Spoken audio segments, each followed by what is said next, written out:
अस्सलामु अलैकुम रहमतुल्लाहि वबरकातुहू। दोस्तों, आपका मेरे चैनल इंटरनेट फ़रोग़ अदब में स्वागत है, खैर मक़दम है, खुश आमदीद है, मोस्ट वेलकम है। आज मैं आपके सामने internet JRF paper 2 subject Urdu तरक्की पसंद तहरीक से मुतल्लिक़ अहम निकात लेकर हाजिर हुआ हूँ, यूनिट 10 पार्ट 4। तो आइए बिना देर किए शुरुआत करते, लेट्स स्टार्ट नाउ। पहला सवाल आपके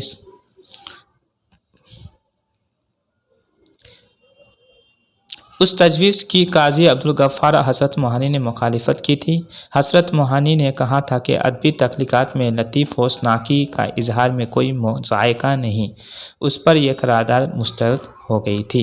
चौथी कॉन्फ्रेंस पर एक रपुताज पौधे के उन्वान से कृष्णचंद ने लिखा है। याद रहे, ये चौथी जो कॉन्फ्रेंस हुई थी उस पर एक रपुताज भी लिखा गया था, जिसको कृष्णचंद ने लिखा था। उस रपुताज का नाम है पौधे, उसका उन्वान है पौधे के उन्वान से। पाँचवीं कुल हिंद कॉन्फ्रेंस या तक़सीम हिंद के बाद तरक्की पसंद अदीबों की पहली कॉन्फ्रेंस। अंजुमन तरक्की पसंद मुसन्निफ़ीन की पाँचवीं कुल हिंद कॉन्फ्रेंस दिसंबर 1947 ईस्वी में पहली कॉन्फ्रेंस की तरह लखनऊ में हुई थी। यानी पहली कॉन्फ्रेंस लखनऊ में हुई थी, उसी तरह पाँचवीं कॉन्फ्रेंस भी लखनऊ में हुई थी। पहली कॉन्फ्रेंस अप्रैल 1936 ईस्वी में हुई थी, जबकि पाँचवीं कॉन्फ्रेंस दिसंबर 1947 ईस्वी में हुई थी लखनऊ में। दोनों, पहली कॉन्फ्रेंस और पाँचवीं कॉन्फ्रेंस दोनों लखनऊ में थी, याद रखना है। पाँचवीं कुलीन कॉन्फ्रेंस के मुख्तलिफ अजलास, यानी पहली और पाँचवीं कॉन्फ्रेंस लखनऊ में हुई थी। पाँचवीं कुलीन कॉन्फ्रेंस के मुख्तलिफ अजलास गंगा प्रसाद मेमोरियल हॉल में 3 दिन तक होते रहे थे। यानी पाँचवीं कुलीन कॉन्फ्रेंस के मुख्तलिफ अजलास हुए थे, वो 3 दिन तक हुए थे, वो गंगा प्रसाद मेमोरियल हॉल में हुए थे। पाँचवीं कुल हिंद कॉन्फ्रेंस के इफ्तिताह के लिए मौलाना अबुल कलाम आज़ाद को बुलाया गया था, लेकिन उनके ऐन वक्त पर न आने की वजह से डॉक्टर सैयद महमूद ने इफ्तिताह की रस्म अदा की थी। पाँचवीं कुल हिंद कॉन्फ्रेंस के पहले अजलास की सदारत, जो आम जलसा था, काजी अब्दुल गफ़्फ़ार ने की थी। पाँचवीं कुल हिंद कॉन्फ्रेंस की मजलिस मकालात की सदारत प्रोफेसर रशीद अहमद सिद्दीकी ने की थी। पाँचवीं कुल हिंद कॉन्फ्रेंस के उस अजलास की सदारत जो ज़बान के मसले से मुतालिक था, न्याज फतेहपुरी ने की थी। यानी पहली कॉन्फ्रेंस, जो पहला जलसा हुआ था, पाँचवीं कुल हिंद कॉन्फ्रेंस का पहला जलसा हुआ था, उसकी सदारत काजी अब्दुल गफ़्फ़ार ने की थी। दूसरा जलसा हुआ, उसकी सदारत प्रोफेसर रशीद अहमद सिद्दीकी ने की, और तीसरा जो जलसा हुआ उसकी सदारत न्याज फतेहपुरी ने की थी, याद रखना है। मुशायरे की सदारत जाफ़र अली खान असद लखनवी ने की थी। पाँचवीं कुल हिंद कॉन्फ्रेंस की मुकम्मल रुदात और उसमें पढ़े जाने वाले मज़ामिन नज़्म नस्र को जमा करके शहबा लखनवी ने उपकार, यानी उन्होंने शहबा लखनवी ने एक रिसाला जारी किया था जिसका नाम था उपकार। बाद में उसका नाम भोपाल भी हुआ, एक ख़ास नंबर शाये किया था। पाँचवीं कुल हिंद कॉन्फ्रेंस जो तक़सीम हिंद के कुछ माह बाद मुनक़्क़िद की गई थी, शायद 3 माह बाद।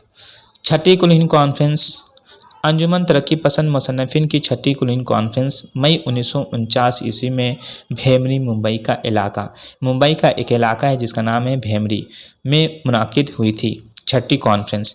छठी कुल हिंद कॉन्फ्रेंस की सदारत हिंदी के मशहूर नक़ाद डॉक्टर राम बिलास शर्मा ने की थी।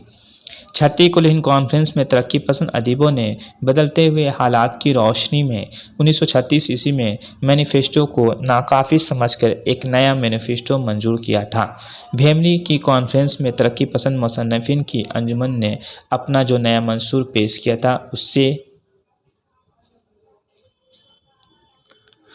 उस तहरीक को फ़ायदा पहुँचने के बजाय बाज़ ऐसी मुश्किलात का सामना करना पड़ा था, जिसके नताइज तरक्की पसंद अदीबों की उस तहरीक और अदबी तख्लीक़ात की पैदावार दोनों के हक़ में मुज़िर साबित हुए। नए मंसूर मैनिफेस्टो की इशाअत के बाद बेज़ारी और बरहमी का सबसे पहला इजहार अली सरदार जाफ़री की तरफ से उन शायरों पर हुआ था जो अपने आर्ट में रमज़ियत और तगज़्ज़ुल के कायल हैं। छठी कुल हिंद कॉन्फ्रेंस में हिंदी के मशहूर नक़ाद डॉक्टर राम बिलास शर्मा को कुल हिंद अंजुमन का जनरल सेक्रेटरी मुंतखब किया गया था। याद रखें कि छठी कुल हिंद कॉन्फ्रेंस में हिंदी के मशहूर नक़ाद डॉक्टर राम बिलास शर्मा को कुल हिंद अंजुमन का जनरल सेक्रेटरी मुकर्रर किया गया था, याद रखना है। सातवीं कुल हिंद कॉन्फ्रेंस अंजुमन तरक्की पसंद मुसन्निफ़ीन की सातवीं कुल हिंद कॉन्फ्रेंस मार्च 1952 ईस्वी में तीसरी की तरह दिल्ली में हुई थी। यानी इसका मतलब तीसरी कॉन्फ्रेंस और सातवीं कॉन्फ्रेंस दोनों दिल्ली में मुनक्किद की गई थी। तीसरी कॉन्फ्रेंस जो 1942 में मुनक्किद की गई थी और जो है आपकी सातवीं कॉन्फ्रेंस मार्च 1952 में मुनक्किद की गई थी। यानी तीसरी और सातवीं कुल हिंद कॉन्फ्रेंस दिल्ली में हुई थी। याद रखना है, मैचिंग करने में दे सकता है कि दो जुमले मिलाइए। तो सातवीं कुल हिंद कॉन्फ्रेंस में नए मंसूर पर नजरसानी की गई थी। सातवीं कुल हिंद कॉन्फ्रेंस की सदारत कृष्णचंद्र ने की थी। यानी सातवीं जो कुल हिंद कॉन्फ्रेंस हुई थी उसकी सदारत जो है कृष्णचंद्र ने की थी, याद रखना है। आठवीं या आखिरी कुल हिंद कॉन्फ्रेंस अंजुमन तरक्की पसंद मुसन्निफिन की आठवीं और आखिरी कुल हिंद कॉन्फ्रेंस मई 1956 ईस्वी में चौथी कॉन्फ्रेंस की तरह हैदराबाद में हुई थी। इसका मतलब चौथी और आखिरी कॉन्फ्रेंस जो है वह हैदराबाद में मुनक्किद की गई थी। चौथी और आखिरी। तरक्की पसंद अदब की मुखालिफत। कलकत्ता के अखबार स्टेट्समैन ने अपने अदारे में तरक्की पसंद तहरीक को ख़तरनाक बताया था और उस पर सख्त नुक्ताचीनी की थी। तरक्की पसंद अदब की मुखालिफत में पहला मजमून नए अदब किधर जा रहा है कि उन्वान से नवाब जाफ़र अली खान अशर लखनवी ने लिखा था, जो तरक्की पसंद अदीबों के रिसाला नए अदब की जनवरी फरवरी 1940 ईस्वी की इशाअत में शाये हुआ था। नए अदब किधर जा रहा है का जब अब सज्जाद जहीर ने सिराज मोबी के नाम से लिखकर अक्टूबर 1940 ईस्वी के नया अदब में शाये कराया था। नवाब जाफ़र अली खान अशर लखनवी ने कुछ और मज़ामीन तरक्की पसंद अदब की नफ्सियाती तहलील के उन्वान से अदब लतीफ़ में लिखे थे, जिसमें मगरबी मुसन्निफ़ीन के हवाले से ये साबित करने की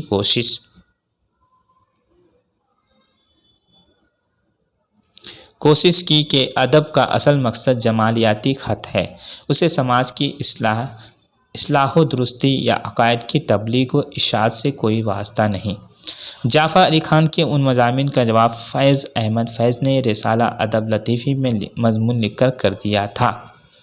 तरक्की पसंद अदबी तहरीरों के सबसे बड़े मुतअर्रिज़ माने एतराज़ करने वाले और नुक्ताचीनी प्रोफेसर रशीद अहमद सिद्दीकी ने भी एक तवील मजमून लिखकर तरक्की पसंद अदब पर सख्त नुक्ताचीनी की थी। यानी रशीद अहमद सिद्दीकी भी इसमें शामिल हुए थे नुक्ताचीनी करने वालों में। जो रिसाला आफ्ताब अलीगढ़ के ख़ास नंबर में शाये हुआ था। रशीद अहमद सिद्दीकी के उस मजमून के चैन अहम इक़्तबासात हैं। जदीद और कदीम की आवेजश इतनी ही पुरानी है जितनी की ज़िंदगी, उससे ना डरना चाहिए और ना डराना। अदब सुन्नतल्लाह नहीं कि उसमें तब्दीली नामुमकिन हो। शेर व अदब इंसानों की बनाई हुई चीज़ है और इंसानों को उसका हक़ हासिल है कि वह अपनी ज़रूरत के मुताबिक उसे ढालते रहें। अगर कोई शेर व अदब कौम व जमात की फ़िक्र व नज़र के मुतालबात को पूरा नहीं करता तो उस शेर व अदब के जू रहने देना कभी कोई काबिल फ़ख्र बात नहीं है। इनकलाब, दोस्ती या तरक्की पसंदी के मानी ये कब हुए और क्यों कर हुए कि फ़श्क व ख्वाहिश और गारत करी ही ज़िंदगी का हासिल है। ये कैसा आर्ट है और कौन सा अदब है और किस कुमाश की ज़िंदगी है जिसका मरकज़ी और बुनियादी कसूर फ़साद व फ़याशी हो।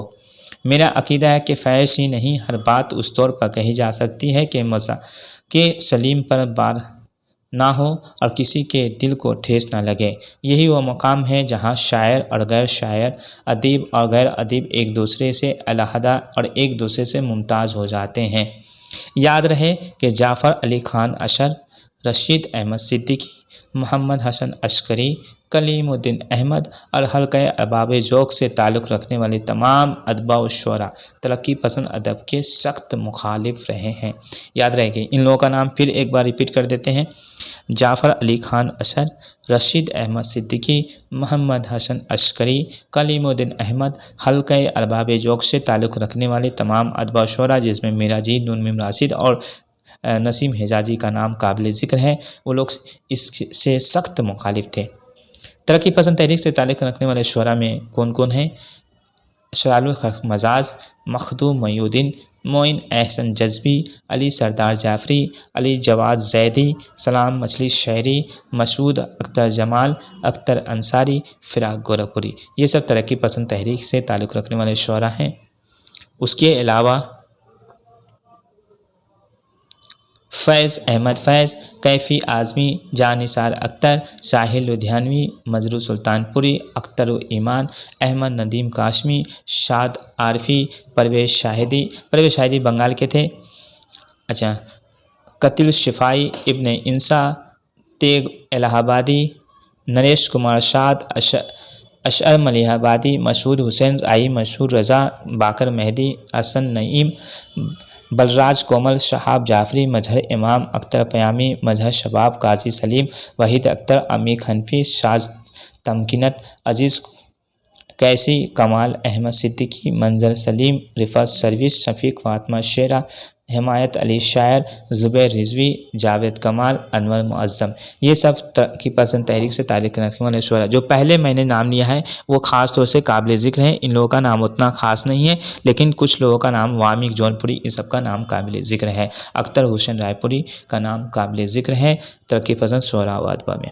तरक्की पसंद नज़रियात के हामिल अफसाना निगार में सज्जाद ज़हीर का नाम अहमद अली, रशीद जहां, महमूदुल ज़फ़र, प्रेमचंद, सोहेल अज़ीम आबादी, हयातुल्लाह अंसारी, कृष्ण चंद्र, शहादत हसन मंटू, राजेंद्र सिंह बेदी, इस्मत चुगताई, उपेंद्र नाथ अश्क, अख्तर औरेनवी, अख्तर अंसारी, अहमद नदीम काशमी, देवेंद्र नाथ सिद्धार्थी, बलवंत सिंह, अख्तर हुसैन रायपुरी, ख्वाजा अहमद अब्बास, महेंद्र नाथ, हाजरा मसरूर, खदीजा मस्तूर, सिद्दीक़ा बेगम, शकीला अख्तर, रजिया, सज्जाद जहीर जो सज्जाद जहीर की बीवी थी, अच्छा, सरला देवी, अनवर अजीम, कश्मीरी लाल जाकिर, देवेंद्र अशर, लाम लाल, जिलानी बानो, इकबाल मतीन, कलाम हैदरी। ये सब जो है अफसाना निगार है तरक्की पसंद तहरीक से ताल्लुक़ रखने वाले हैं। जो ऊपर में नाम लिए हैं वो सब काबिल ज़िक्र हैं, उन लोगों का नाम काबिल ज़िक्र है। उसके बाद मशहूर जमा रिजवी, गयास अहमद गद्दी, सतीश बसरा। तरक्की पसंद नज़रियात के हामिल नावेल नवीस प्रेमचंद, सज्जाद जहीर, कृष्ण चंद्र, इस्मत चुगताई, अजीज़ अहमद, रामानंद सागर, हंसराज रहबर, शहादत हसन मंटू। ये सब हामिल नावल निगार थे। तरक्की पसंद ड्रामा निगार में सज्जाद जहीर, कृष्ण चंद्र, शहादत हसन मंटू, ख्वाजा अहमद अब्बास, उपेंद्र नाथ अश्क, मिर्ज़ा अदीब, इस्मत चुगताई, राजेंद्र सिंह बेदी, रेवती शरण शर्मा। और एक का नाम यहाँ पे छूट रहा है, मोहम्मद हसन। वो नक्काद भी थे और ड्रामा निगार थे, लेकिन वो नक्काद तरक्की पसंद नक्काद ज़रूर थे। तरक्की पसंद नज़रियात के हामिल तंजुमिजा निगार कन्हैया लाल कपूर, कृष्ण चंद्र, इब्राहिम जलीस, फ़िक्र तौंसवी। ये सब तंजुमिजा निगार थे। तरक्की पसंद तहरीक के हामिल नाक़दीन अदब में सज्जाद जहीर, अख्तर हुसैन रायपुरी, एहतशाम हुसैन, मोहम्मद हसन, मजनू गोरखपुरी, आले अहमद सरूर, डॉक्टर अब्दुल अलीम, अख्तर अंसारी, अजीज़ अहमद, मुमताज़ हुसैन, अली सरदार जाफरी, वक़ार अजीम। ये सब नाक़दीन थे। तरक्की पसंद तहरीक के मुतालिक मुख्तलिफ अक़वाल। तहरीक के पहले 5 साल अदबी अहमियत से ज़्यादा तबलीगी अहमियत रखते हैं। ये किसका कौल है? आले अहमद सरूर का कौल है।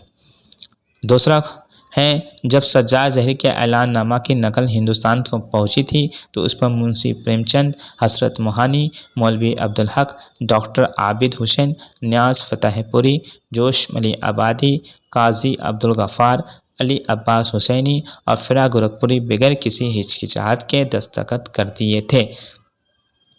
ये उर्दू अदब की तहरीक अनवर सदीद में शामिल, अनवर सदीद की किताब है उर्दू अदब की तहरीक, उसमें ये शामिल है। यानी ये सब जो है किन लोगों ने दस्तखत किए थे, नाम याद रखना है। मुंशी प्रेमचंद, हसरत मोहानी, मौलवी अब्दुल हक, डॉक्टर आबिद हुसैन। ये एक ड्रामा निगार थे। न्याज़ फतेहपुरी, ये नक्काद भी, अफसाना निगार भी थे और नक्काद भी थे। जोश अली आबादी, ये नज़्म गो शायर भी थे और मर्शिया निगार भी थे। काजी अब्दुल गफ़ार, अली अब्बास हुसैनी और फ़िरा गोरखपुरी बगैर किसी हिचकिचाहट के दस्तखत कर दिए थे। तो दोस्तों, मेरी ये वीडियो आपको कैसी लगी? अगर अच्छी लगी तो चैनल को सब्सक्राइब कीजिए, लाइक कीजिए और वीडियो को ज़्यादा से ज़्यादा अपने दोस्तों में शेयर कीजिए। और एक बात बता दूं, इससे पहले मैंने पार्ट 1, पार्ट 2 और पार्ट 3 बना दी है वीडियो। अगर आप पार्ट 1, पार्ट 2 और पार्ट 3 नहीं देखेंगे तो ये समझ में नहीं आएगा। आपको 8 कॉन्फ्रेंस कब और कहाँ मुनक्किद की गई, ये आपको डेट वाइज और जगह दोनों याद करना है, क्योंकि मैचिंग में दे सकता है, मैचिंग में भी दे सकता है या 2 जुमले दुरुस्त हैं, ऐसे भी दे सकता है। दूसरा प्रश्न है सब कॉन्फ्रेंस की अलग-अलग सदारत हुई थी, किसने किस जलसे की सदारत की थी, ये भी आपको याद रखना है क्योंकि और किन लोगों ने इस पे दस्तखत किए थे, ये भी याद रखना है ताकि आप किसी तरह से तरक़ी-पसंद तहरीक से मुतल्लिक़ सवाल पूछे जाएँ तो आप जवाब आसानी से दे सकें। तो दोस्तों मुझे इजाज़त दीजिए आज के लिए। अल्लाह हाफ़िज़।